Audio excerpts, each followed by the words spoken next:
किसी ने बड़े कमाल की बात कही है कि अगर आप मुझे मेरे सबसे बुरे दौर में प्यार नहीं करते तो आप मेरे सबसे अच्छे दौर में रहने के लायक नहीं हैं।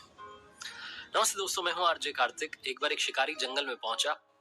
शिकार करने के इरादे से उसने अपने तीर पर बहुत खतरनाक वाला जहर लगाया और शिकार को निशाना बनाकर के उसने वो तीर छोड़ा, लेकिन उसका तीर चूक गया और जाकर के लगा एक पेड़ में।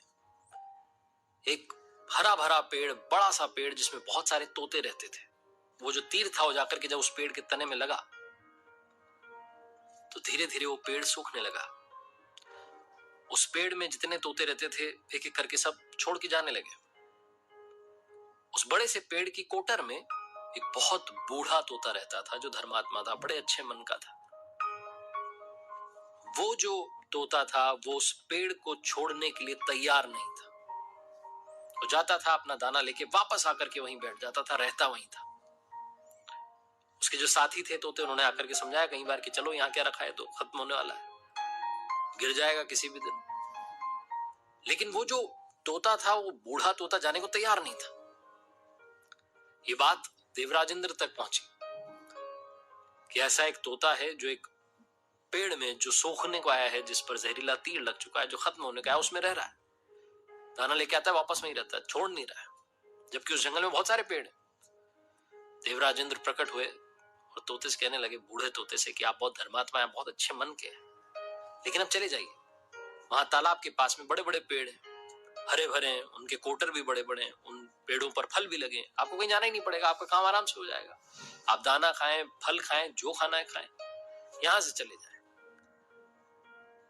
जो तोता था उसने कहा कि क्षमा कीजिएगा, लेकिन आप ऐसी बात कैसे कर सकते हैं?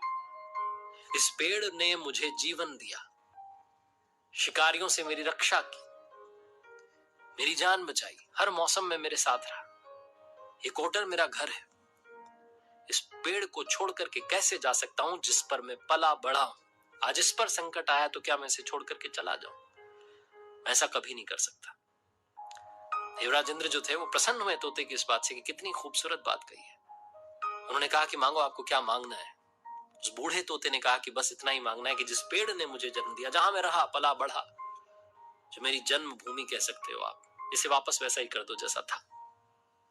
देवराजेंद्र ने अमृत से उस पेड़ को सींच दिया, वापस से वो हरा भरा हो गया। वापस उस पर आकर के बाकी तोते रहने लगे। बूढ़ा तोता कुछ समय के लिए और जिंदा रहा, फिर ऊपर चला गया स्वर्ग में, क्योंकि धर्मात्मा था। छोटी सी कहानी, लेकिन समझाती ये है कि जब किसी भी इंसान का बुरा दौर आता है तो इमोशनली वो टूटा हुआ होता है, उसे किसी सहारे की जरूरत होती है, किसी की आवश्यकता होती है। अगर आप ऐसे समय में उसे छोड़कर चले जाएंगे, उससे बात नहीं करेंगे, मुंह मोड़ लेंगे कि ये तो अपने जीवन की सबसे कमजोर अवस्था में आ चुका है, कमजोर दौर में आ चुका है, तो आपसे बुरा कोई नहीं है। क्योंकि आप किसी के सुख के साथी बने या ना बने, आपको हमेशा किसी के दुख का साथी बनना चाहिए।